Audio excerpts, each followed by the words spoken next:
Hello, my name is Ethan, and welcome to my presentation on invasive species Asian carps. So Asian carps are native to eastern Russia and China, and some parts of Asia, and it has been introduced to North America and Europe.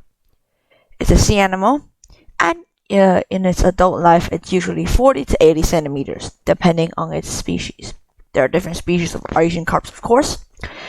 It has an average of 20 years of life, and depending on its size and age, 2 to 14 kilograms of weight. How was it introduced? It was introduced by 1960s and the 1970s, and it was obviously introduced by humans on purpose. The reason was to capitalize on the carp's dietary preferences. But unluckily, floods allowed them to escape human facilities, and it got very out of control. It spread far into the rivers of America. So here we have a photo of the timeline. 1997, 2006. 1997, the species has already been introduced by a bit, and you see this dark red. And by 2006, this dark red has already grew. And this other type of carp, dark red, is 1997, and this dark red is 2006, also grew.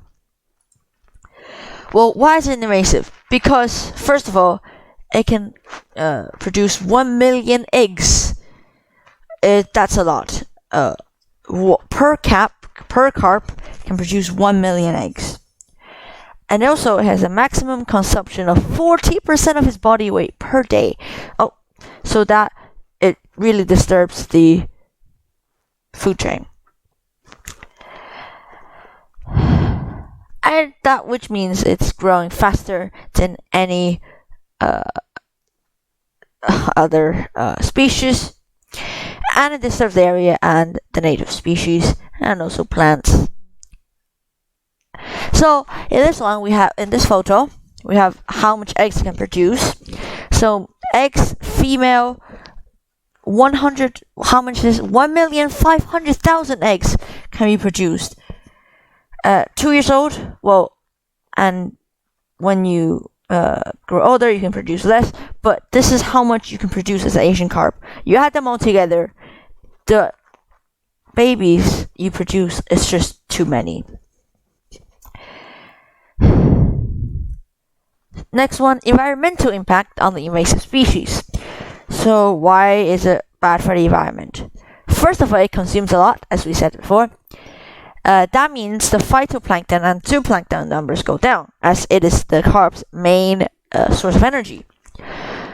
Which means the food chain is just messed up. Since the phytoplankton and zooplankton's number go down, other animals that depend on it, its number will go down. Which means lack of food for the native species, and the native species are just dying. Here we have another graph. How much Asian carps by tons? This right now in 1950, it's nearly only one on the graph, which means 1,000 tons of Asian carps. By 1970, it's already grown to around 200 times 1,000. That's 200,000 of tons of Asian carps. And as you grow in the early 2000s, 4,000 times 1,000 tons of Asian carps. That's a lot of Asian carps. And that means the phytoplankton and the zooplankton, again, numbers will go down. The socio-economic impact. So first of all, Asian carps carry diseases, which can absolutely infect the native species. And it's economically bad for the fishers, because you got a fish, and if you have infected fish, you can't sell them for much money, can you? And also, it's bad for sport fishers, for competition, as it will be unfair. For example, one team gets an infected fish and one fish gets an uninfected fish. The uninfected fish will be harder to catch, and yeah. And fish commercials, yes. As we said, there won't be any fish produced in that area, so the commercial companies, advertisement companies cannot enter any sort of sport competitions or selling advertisements. Over here we have the status. So this is how much money will be affected over here. Commercial fishing, $227 million just in 1 year. 20 years will come to $5 billion of loss, and 50 years will come to $10 billion of loss. Also, we have recreational fishing, recreational boating, wildlife viewing, and beaches and lakefront use. As you can see, in total, $8,544 million in 2018 has been lost due to Asian carps. $170 billion will be estimated in the next 20 years, and $390 billion will be lost in estimation of 50 years. So what can science offer to stop this Asian carp? Well, rotenone and copper sulfide is one of the options. Rotenone is better. It's a chemical powder, and you don't have to do much effort. Basically, you just have to try to get the Asian carps infected and contacted with this chemical. But the problem is it won't 100% eliminate them, because some Asian carps won't just come to let you catch them with a powder. As you see, these scientific offers have a lot of, bad impacts. For rotenone, impacts of the environment is that it kills other fish in the area as well, because it's just as harmful for the Asian carps as for other fish. It also poisons the body of the water, so it's again bad for the fishers, bad for the swimmers if there are any. And it's expensive and hard to make because it's a special chemical, and if you want to use it in a wide spread area, it's going to be hard to buy.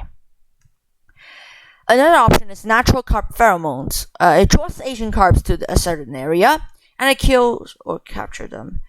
This it's very good.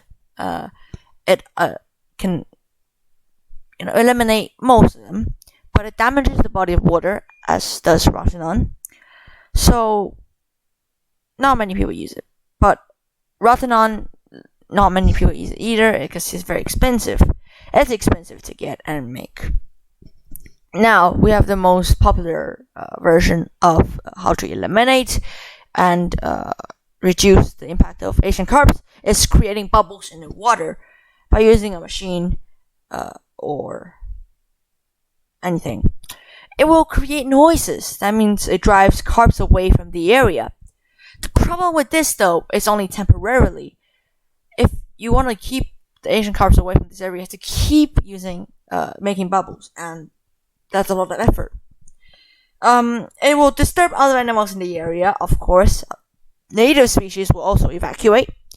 It will destroy vulnerable plants in the area. For example, sea bottom plants will be destroyed if the bubbles are too powerful, and it's kind of medium priced. It's machines, electricity is not that expensive, so this is what scientists and government has been trying to use for the past years to try and get Asian carps away from native species as much as possible.